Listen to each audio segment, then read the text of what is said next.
नमस्कार। आज मैं फिर आपके सामने अपराध की एक और घटना लेकर आया हूं।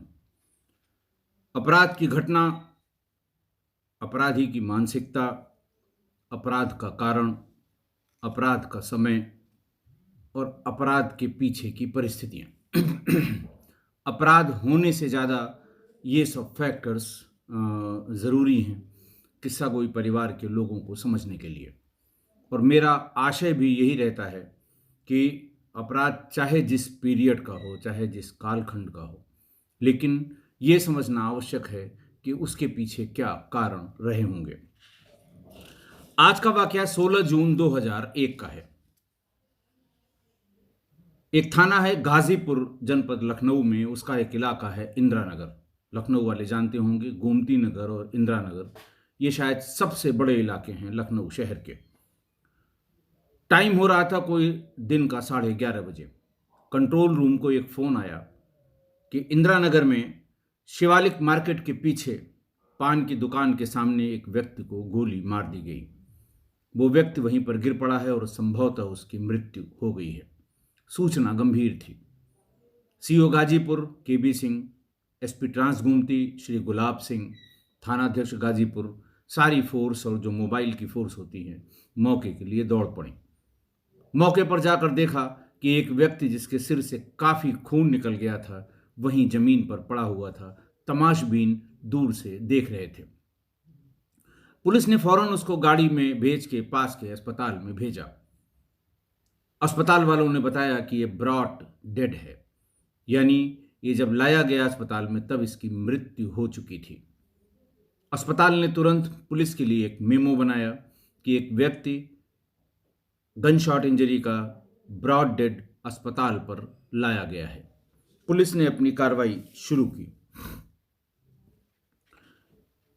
तत्काल उस समय वहां पर मृतक की पहचान नहीं हो पा रही थी। थोड़ी बहुत भाग दौड़ के बाद 1 घंटे में उसकी पहचान भी हो गई। मरने वाले का नाम जितेंद्र बहादुर सिंह था। वो एक सरकारी कर्मचारी था और फिशरीज डिपार्टमेंट मत्स्य विभाग में इंस्पेक्टर के पद पर कार्यरत था। फिर जिन लोगों ने पहचान की, जिन लोगों ने बताया, ये भी बताया कि ये सरकारी नौकरी के साथ साथ प्रॉपर्टी डीलिंग का भी काम करते थे और प्रॉपर इनका ऑफिस था। इन्होंने वो जो शिवालिक मार्केट है उसके पीछे सन मार्केट, शिवालिक मार्केट से सटा हुआ सन मार्केट और सन मार्केट के पीछे इनका प्रॉपर्टी डीलिंग का ऑफिस है। जहां ये बैठते हैं वहां इनके 2 कर्मचारी भी रहते हैं। पुलिस ने फौरन सन मार्केट के पीछे जितेंद्र बहादुर सिंह के प्रॉपर्टी डीलिंग के ऑफिस पर रेड की, वहां पर दबिश दी। प्रॉपर्टी डीलिंग के उस ऑफिस में बाहर से ताला बंद था। आसपास के लोगों से पता करने की कोशिश की गई कि यहाँ कौन कौन लोग काम करते हैं। धीरे धीरे पता लग गया वो कहाँ रहते हैं। पुलिस ने उनको घर से बुलवा लिया। उन दोनों ने बताया कि साहब जितेंद्र बहादुर सिंह का ये ऑफिस है और सवेरे जब वो अपने घर से निकलते हैं अपने मत्स्य विभाग यानी फिशरीज डिपार्टमेंट के ऑफिस जाने के लिए तो इसी ऑफिस से होकर जाते हैं। दिन भर का जो काम है, जिससे बात करनी है, जिसको ज़मीन दिखानी है, जहाँ पर ज़मीन का टुकड़ा खरीदना है, दिन भर का काम बताकर वो चले जाते हैं। या बीती रात में जो काम उन्होंने बताया होता है उसके बारे में जानकारी लेते हैं, फिर वो ऑफिस की तरफ चले जाते हैं। ज़्यादातर समय में ऐसा भी होता है कि जो रजिस्ट्री करनी होती थी कस्टमर्स को, उनकी प्लॉटिंग की गई जगहों पर जो लोग ज़मीन खरीदते थे, तो रजिस्ट्री ऑफिस में 1 बजे के बाद आने के लिए कहते थे कि तुम पहुंच के वहां वेट करना, मैं आ जाऊंगा। और फिर वहां 2-2.5 घंटे का ये प्रोसेस होता था रजिस्ट्री का। उसके बाद फिर अगर रजिस्ट्री कर रही है तब भी, और नॉर्मल टाइम में जब अपने कार्यालय मत्स्य विभाग के जाते थे तो लौटते समय घर न जाके सीधे ऑफिस में आते थे। फिर यहाँ पर खरीद फरोख्त करने वाले उनके जो क्लाइंट्स थे, उनके जानने वाले थे, तमाम और जो लोग हैं, उनको सबको पता था कि ऑफिस आने के बाद ही इस ऑफिस में बैठने का इनका टाइम है। उस समय सारे लोग इकट्ठा होते थे और कभी कभी देर रात तक वो इन लोगों से बात करते थे। फिर फाइनली यहाँ से निकल के तब घर जाते थे। उस दिन का वाकया उन्होंने बताया कि ठीक 10 बजे के आसपास वो आ गए। यहां पर जैसे ही बैठे थोड़ी देर में अलीगंज के रहने वाले उनके मित्र सूर्यकांत सिंह भी आ गए। ये दोनों आपस में बातचीत करने लगे। थोड़ी देर में 5, 7, 10 मिनट बाद ही इनका दामाद ऑफिस में आ गया। आज वो उसके साथ 2 लोग और थे, लेकिन वो दोनों अपनी मोटरसाइकिल से ऑफिस के बाहर ही खड़े रहे। दामाद का नाम इनका संतोष सिंह बताया और ये भी बताया कि ये राजाजीपुरम का रहने वाला है। उसने आते ही किसी लोन की बात की। इन लोगों ने कहा जो हमने ओवर हियर किया, जो हमने सुना, वो किसी लोन की बात कर रहा था। जितेंद्र बहादुर सिंह ने कहा कि भाई आज तो मैं कोर्ट के काम से जाऊंगा, ऑफिस के कोर्ट के काम से, और दिन भर कोर्ट में ही लग जाएगा। शाम को मैं खाली पा जाऊंगा और तुम बिना बात के परेशान हो रहे हो, तुम्हारा लोन मैं सैंक्शन करा दूंगा। इतना सुनते ही संतोष ऑफिस से निकल गया और उसके 2 साथी जो बाहर वेट कर रहे थे, उन्हीं के साथ मोटरसाइकिल पर बैठकर वो कहीं चला गया। दोनों कर्मचारी आगे बताने लगे कि इसके बाद भी करीब 10 मिनट तक वो अपने मित्र सूर्यकांत सिंह से बात करते रहे। फिर जब वो ये कह के उठे कि अब कोर्ट जाने का समय हो गया है, देर हो जाएगी, तो उन्होंने हम लोगों को हमारा काम बताया और फिर वहां से चले गए। उनके जाने के 5, 7 मिनट बाद ही जो उन्होंने काम बताया था, जमीन देखने के लिए मोहनलालगंज की तरफ जाना था, हम लोग भी ताला बंद करके ऑफिस में वहां से चले गए। इसके आगे क्या हुआ ये पता नहीं। जब पुलिस गई है हम लोगों को बुलाने के लिए या ढूंढने के लिए, तभी पता लगा कि जितेंद्र बहादुर सिंह की हत्या हो गई है। पुलिस ने उससे हुलिया पूछा कि जो 3 लोग आए थे, उसका इंटरेस्ट उन 2 लोगों में था जो बाहर खड़े हुए थे। उन्होंने कहा उनका हुलिया बताइए। उन दोनों ने बिल्कुल सही सही हुलिया बताया कि जो इनका दामाद था वो तो नीले रंग की चेक की शर्ट पहने हुए था, हाफ शर्ट, और उसका रंग सांवला है, वेट सामान्य है और अच्छी लंबाई का वो इनका दामाद है संतोष। बाकी जो दोस्त 2 और बाहर खड़े हुए थे, उनको पहले कभी नहीं देखा गया था। दोनों ही टी शर्ट पहने हुए थे। एक ने सफेद टी शर्ट और एक ने भूरी टी शर्ट पहन रखी थी। बाकी तमाम पुलिस ने वहां जो कागजात थे कि भाई किसी लैंड की परचेज में या सेल में किसी से कोई विवाद हुआ हो, किसी का कोई लिटिगेशन चल रहा हो, किसी से इसकी रंजिश हो गई हो जमीन के लेन देन में, क्योंकि ये जमीन का लेन देन बड़ा खराब काम है। अपनी सर्विस में मैंने ये देखा है कि इसी लेन देन में बहुत से लोगों का पैसा डूब गया, बहुत से लोगों के साथ धोखा हो गया, बहुत से लोगों के साथ फ्रॉड हो गया और फिर वो दर दर भटकते रहे, कभी राजस्व के कार्यालय में, कभी डीएम के यहाँ, कभी पुलिस से मदद लेने के लिए। हालांकि रेवेन्यू के काम में पुलिस का बहुत जुरिस्डिक्शन नहीं होता, लेकिन फिर भी लोगों को ये लगता है कि पुलिस बुला के थोड़ा धमका देगी तो मेरा पैसा मिल जाएगा या मेरे प्लॉट की रजिस्ट्री हो जाएगी। लेकिन ये सब इस धंधे में बहुत ज़्यादा है। पुलिस भी चूंकि जानती है, इसलिए कोशिश करती है कि ये प्रॉपर्टी डीलिंग करते थे, हो सकता है इनका किसी से इसी प्रॉपर्टी के लेन देन, खरीद फरोख्त में कोई विवाद हुआ हो। आधे पौन घंटे तक उनके सब कागज पत्तर देखने के बाद, कर्मचारियों से पूरी डिटेल में बातचीत करने के बाद कि अभी हाल में कौन सा प्लॉट बेचा था, अभी प्लॉटिंग के लिए हाल में सबसे हाल में कौन सी ज़मीन खरीदी थी, वहाँ प्लॉटिंग हो गई कि नहीं हो गई, किस ज़मीन के लिए ज़्यादा लोग आते थे, इस तरह के सामान्य प्रश्न जो इन्वेस्टिगेशन में या पता करने में सहायक होते हैं, उनके बारे में जानकारी उन दोनों कर्मचारियों से की गई। पुलिस उसके बाद वहां से पान की दुकान पर पहुंची। पान की दुकान पर ताला बंद था। जैसे ही उस आदमी को गोली लगी और वो वहां गिर गया, वो फौरन अपना दुकान में ताला बंद करके वहां से भाग खड़ा हुआ। पुलिस को थोड़ा टाइम लगा उसका भी नाम पता करने में। खैर बहुत ज़्यादा दिक्कत नहीं हुई। उसके नाम और उसके सकूनत, यानी वो कहाँ का रहने वाला है, ये भी उसको पता लग गया। थोड़ी देर बाद वो भी थाने पर बुला लिया गया। पूछताछ के शुरुआती सवाल में तो वो बिल्कुल मुकर गया कि साहब मैं तो, बहुत से लोग वहाँ पान खाने आए थे, मैंने तो देखा ही नहीं कि कौन आया, किधर से आया। फिर ये कि साहब मैं उस समय जो है फला से बाईं तरफ मुँह करके बात कर रहा था, आवाज़ तो मैंने सुनी साहब, लेकिन देखा किसी को नहीं। कोशिश ये करता है आदमी कि कौन इस चक्कर में पड़े। कौन बताए, फिर पुलिस 2 दिन 3 दिन अपने साथ रखेगी, चलो पहचानो फलाना है कि नहीं है, ठिकाना है कि नहीं है। ये रोज रोज की बातें होती हैं और सबको पता है, इसलिए वो साफ मुकर गया। जब वो साफ मुकर गया तो फिर पुलिस के पास और कोई चारा रहता नहीं है। पुलिस ने अपना शॉर्ट टर्म वाला काम शुरू कर दिया। थोड़ी देर बाद ही वो एकदम लाइन पर आ गया। उसने कहा, साहब जो मैंने देखा वो ये था कि पहले 3 लोग आके हमारी पान की गुमटी से कोई 50 कदम आगे सड़क की तरफ खड़े हो गए। तीनों लोग एक ही मोटरसाइकिल पे थे और एक ही मोटरसाइकिल पर मोटरसाइकिल को खड़ा करके तीनों लोग नीचे उतर गए, लेकिन मोटरसाइकिल स्टार्ट थी। इतनी देर में ही ये मृतक सामने से आते हुए दिखाई दिए। तीनों ने आपस में कुछ इशारा किया और जो आदमी उसमें सबसे आगे था उसने हाथ देकर उनको रोक लिया और वो रुक भी गए। रुकने के बाद उनसे क्या बात हुई यहां से नहीं सुनाई पड़ी, लेकिन उन्होंने अपनी मोटरसाइकिल को स्टैंड पर खड़ा किया। स्टैंड पर खड़ा करके जैसे ही वो दोनों, जिसने रोका था और जिसको रोका गया था, वो दोनों ही जैसे ही दुकान की तरफ मुड़े, उस व्यक्ति ने पीछे से गोली मार दी। ये वहीं गिर गए और वो तीनों एक ही मोटरसाइकिल पर बैठ के, सुजुकी मोटरसाइकिल थी, उस पर बैठकर भाग गए। तब पुलिस ने उससे पूछा कि अच्छा बताओ, जो तीनों खड़े थे उनका हुलिया क्या था। उसने बताया, साहब जो सांवला था, लंबा था, नीले रंग की हाफ चेक की शर्ट पहने हुए था।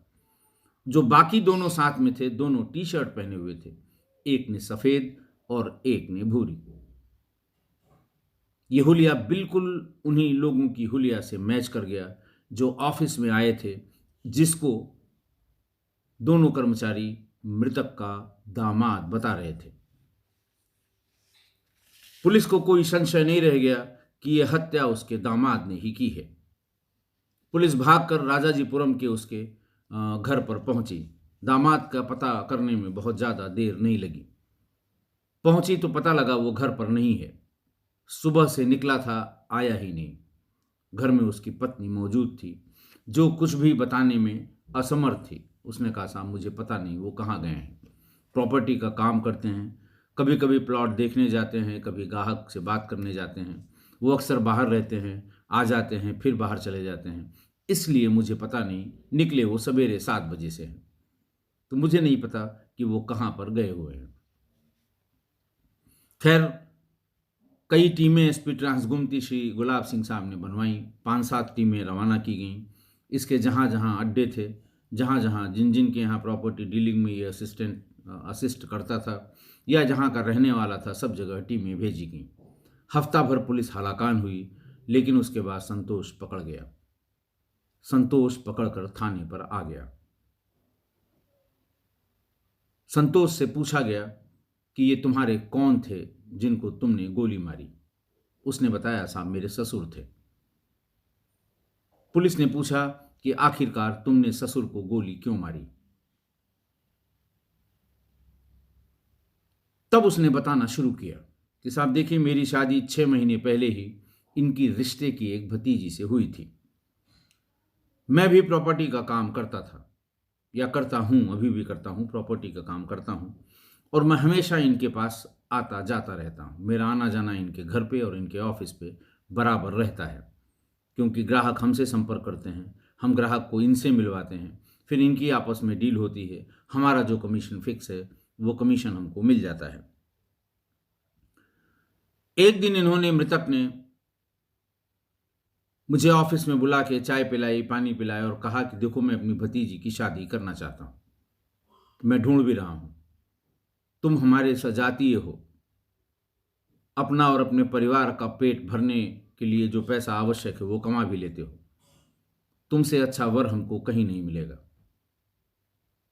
तो अपने घर वालों से पूछ लो, अगर घर वाले भी राजी होते हैं तो मैं तुम्हारी शादी अपनी भतीजी से करूंगा। संतोष ने कहा, ठीक है, मुझे थोड़ा टाइम दीजिए, मैं अपने घर वालों से पूछ लूं।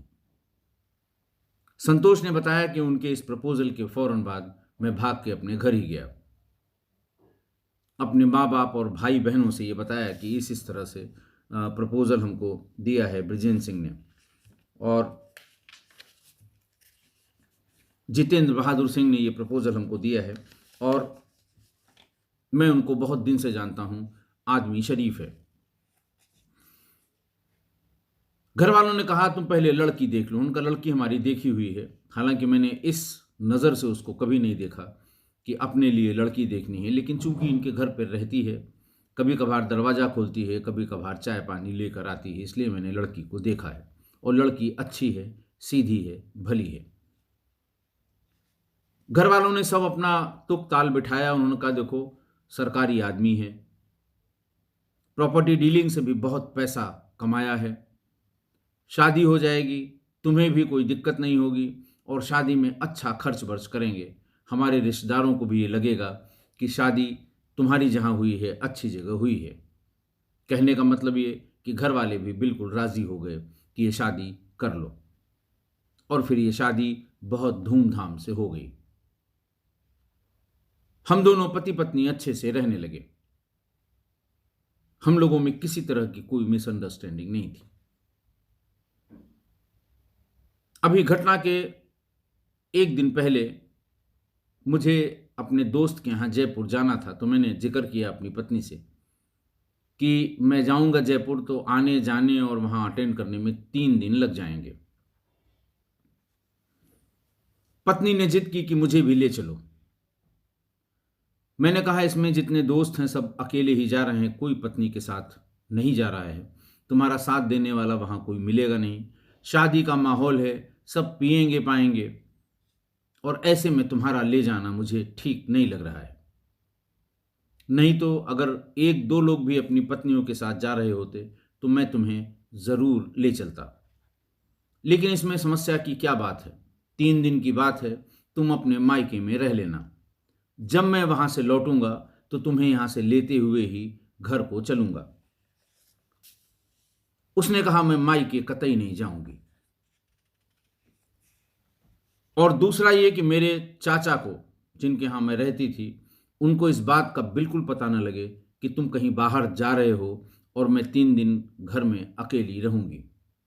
अगर उनको पता लग गया तो वो ज़बरदस्ती मुझे यहाँ से अपने घर ले जाएंगे, और मैं किसी भी कीमत में उस घर में अब नहीं जाना चाहती। संतोष बताने लगा कि मैंने पूछा कि अरे इतने सालों तुम उनके यहाँ रही हो, अब क्या ऐसा हो गया कि तुम 2 दिन के लिए भी उनके यहाँ जाना पसंद नहीं कर रही हो? ये पूछने पर वो शांत हो जाती थी, बार बार कुरेदने पे बहुत रोने लगती थी, लेकिन उसने बताया कुछ नहीं। संतोष ने कहा कि मैंने भी जिद कर ली कि आज मैं पूरी बात का पता करके रहूंगा कि आखिर ऐसा क्या हो गया कि वो अपने मायके जाने को तैयार नहीं है। संतोष बताता है कि फिर मैंने उसके मरे हुए माँ बाप की कसम दिलाई।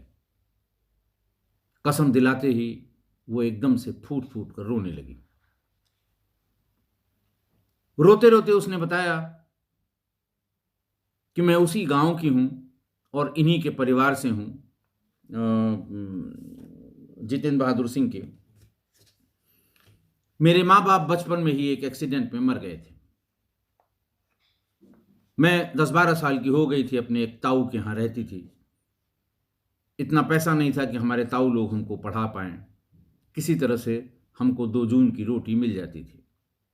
तब तक अचानक एक दिन ये गांव गए, सब लोग इनसे मिलने गए। अधिकारी थे, इंस्पेक्टर थे मछली विभाग में।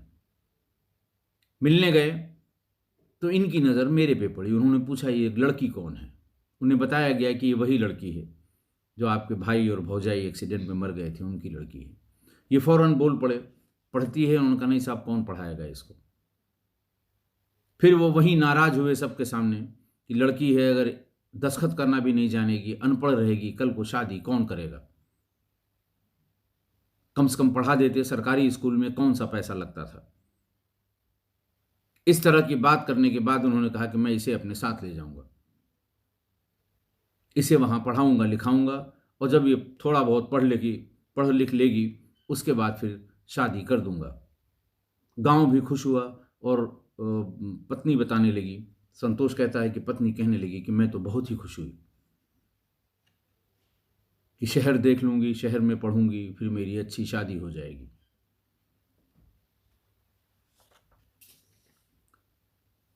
अपने साथ ही साथ ये मुझे लखनऊ ले आए। मेरा एक एडमिशन भी पास के एक स्कूल में करा दिया। स्कूल बहुत अच्छा बिल्डिंग के हिसाब से नहीं था और मैं भी बिल्कुल पढ़ना लिखना नहीं जानती थी, लेकिन धीरे धीरे करके मैंने पढ़ाई लिखाई शुरू की। 2-3 साल बाद जब मैं करीब 14-15 साल की हो गई, तो एक दिन जब इनका पूरा परिवार गांव गया हुआ था, घर का कामकाज सवेरे का नाश्ता पानी बनाने के बाद में नहाने के लिए बाथरूम में घुसी। मेरे ठीक पीछे ही आ गए। इन्होंने मेरे सारे कपड़े उतार दिए और उसी दिन वहीं पर मेरा कौमार्य भंग कर दिया। उसके बाद तैयार होकर अपने ऑफिस चले गए। मैं पूरा दिन फर्श पर लेटकर रोती रही। मुझे यह लग रहा था कि अब मुझे सुसाइड कर लेना चाहिए, जिसको मैं अपने पिता के समान समझ रही थी। मुझे लग रहा था कि ये मेरी शादी करा देंगे, मुझे पढ़ा लिखा के इस काबिल बना देंगे कि मैं भी अपने लिए कुछ कर सकती हूँ। आज उन्होंने मेरे साथ ऐसी दरिंदगी का व्यवहार किया है। इसी उधेड़ बुन में शाम का समय हुआ और ये आ गए। इन्होंने देख लिया कि मैं बहुत देर से रो रही हूँ शायद। पहले खूब समझाया बुझाया कि होता रहता है, इस तरह की बातें बहलाने फुसलाने वाली की, और कहा कि कल तुम्हें मैं मार्केट ले चलूंगा, अपने पसंद का कपड़ा ले लेना। इस तरह की जो जिस तरह की बातें इस तरह के लोग करते हैं वो बातें की। मैंने फिर रात का खाना बनाया, इन्होंने खाया, उसके बाद मैंने खाना खाया और फिर ये मुझे अपने साथ जबरदस्ती खींचकर बेडरूम में ले गए, जबकि पहले मुझे बेडरूम में झांकने की भी इजाज़त नहीं थी जब इनका परिवार रहता है। और फिर बेडरूम में ले जाने के बाद पूरी रात अपने साथ सोने के लिए मजबूर किया। धमकाते भी रहे कि अगर ये बात किसी को पता लगी तो मैं तुमको पीट के और सड़क पर निकाल दूंगा, तब तुम्हें असलियत का पता लगेगा कि तुम्हारे साथ कितना अच्छा व्यवहार यहां किया जाता है। उसके बाद तो जब जब घर में कोई नहीं रहता था, ये मेरे साथ जबरदस्ती करने लगे। धीरे धीरे इस जबरदस्ती को सहते सहते 4 साल हो गए और इस बीच में इन्होंने 2 बार मेरा एबॉर्शन भी कराया। एक बार तो जब मैं वही 13-14 साल की थी, एक बार तब अभी जब मैं 16-17 साल की हुई। लेकिन कोई बात नहीं, चूंकि मेरे पास कोई ऑप्शन नहीं था, मैं कहीं जा नहीं सकती थी। मेरे ताऊ मुझे कभी एक्सेप्ट नहीं करते, न वो पढ़ा पाते, न मुझे वो खाना पीना दे पाते जो मैं इस घर में पा रही हूँ। तो मेरा जीवन कष्ट में होता।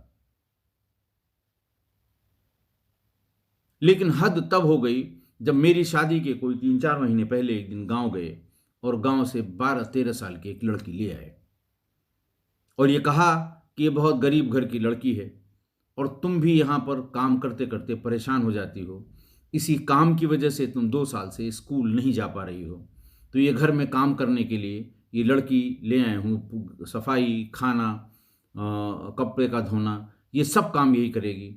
तुम अब आराम से स्कूल जा सकती हो और अपनी पढ़ाई कंटिन्यू कर सकती हो।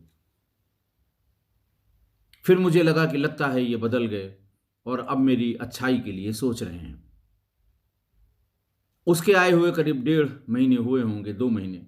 एक दिन जब मैं स्कूल से आई तो वो बुरी तरह रो रही थी। उसका रोना सुनकर मैं समझ गई आज भी इसके साथ वही हुआ है जो पहले दिन मेरे साथ हुआ होगा। उसको मैंने समझाया, उसके लिए चाय बनाई, उसको फुसलाया बहलाया और बात पूछी।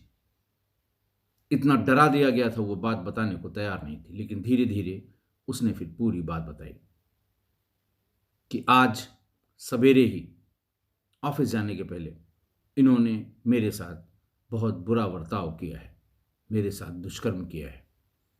और कहने लगी कि दीदी, इसके ऑफिस से आने के पहले मुझे किसी तरह किसी के साथ मेरे गांव भिजवा दीजिए, मैं वहां ठीक हूं।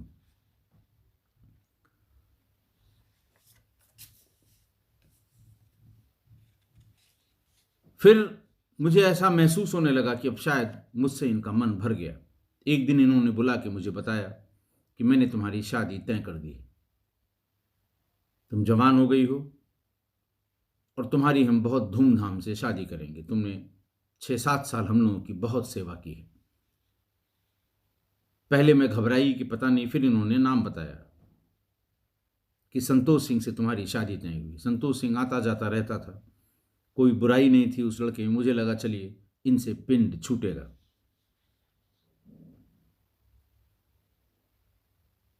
फिर संतोष बताते हैं कि इन्हीं कारणों से मेरी पत्नी ने कहा कि मैं किसी कीमत पर उस घर में नहीं जाऊंगी। संतोष बताता है कि उसकी पूरी बात सुन के मेरा खून खौलने लगा, लेकिन रात काफी हो गई थी। मैंने उसी समय निश्चय किया कि कल इसको हर हाल में इस पापी को मैं मार दूंगा। उसको सांत्वना दी कि तुम परेशान मत हो, मैं जयपुर भी नहीं जाऊंगा और अब जब कभी भी एक दिन के लिए भी बाहर जाना होगा तुमको साथ ले चलूंगा और किसी भी कीमत पे तुमको मैं तुम्हारे मायके अब कभी जाने का नाम भी नहीं लूंगा। लेकिन मैं सो नहीं पाया। सवेरे 7 बजे ही उठ के मैं अपने इन्हीं दोनों दोस्तों के पास गया, उनको पूरी बात बताई और उनको बताया कि आज ही मुझे इसे मारना है, मैं 1 घंटे का भी विलंब नहीं कर सकता। इनमें से एक के पास कट्टा था, उसने फौरन कट्टा दिया, कारतूस दिया और बताया कि ऐसे ऐसे करना। उन्होंने कहा भाई मेरी हिम्मत नहीं पड़ेगी, तुम मार दो। उसने कहा नहीं, ससुर तुम्हारा है, तुम मारो, इसमें कोई कंप्रोमाइज़ नहीं है। बड़ी मनौनी के बाद वो ये तैयार हुए कि ठीक है तुम्हें मोटरसाइकिल से ले चलूँगा, हम लोग नज़दीक नहीं जाएंगे, तुम मार लेना, फिर तुम्हें वापस मैं सुरक्षित स्थान पर पहुंचा दूंगा। मुझे पता था कि ये 10 बजते बजते ऑफिस में आएंगे। मैं पहले से ही रास्ते में इंतज़ार कर रहा था। इनकी मोटरसाइकिल जैसे ही आई और ये ऑफिस के भीतर गए, मैं तीनों एक साथ एक मोटरसाइकिल पे गए। दोनों दोस्त ने पहले ही कहा था कि हम बाहर खड़े रहेंगे या हम दूर रहेंगे।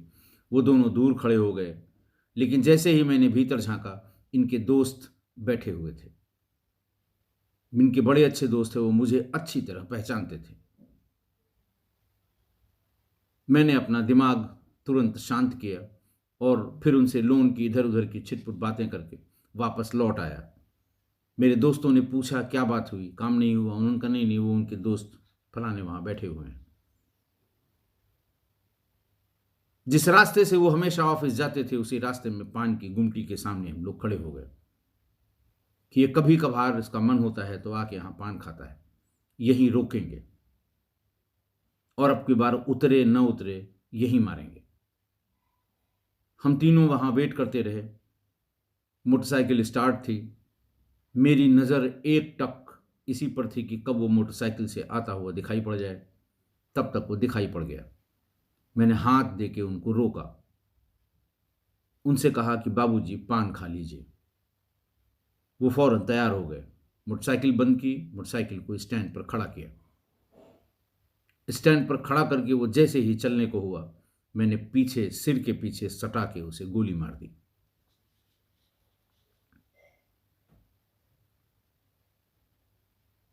पुलिस ने तीनों को एक एक करके गिरफ्तार कर लिया, गिरफ्तार करके जेल भेज दिया।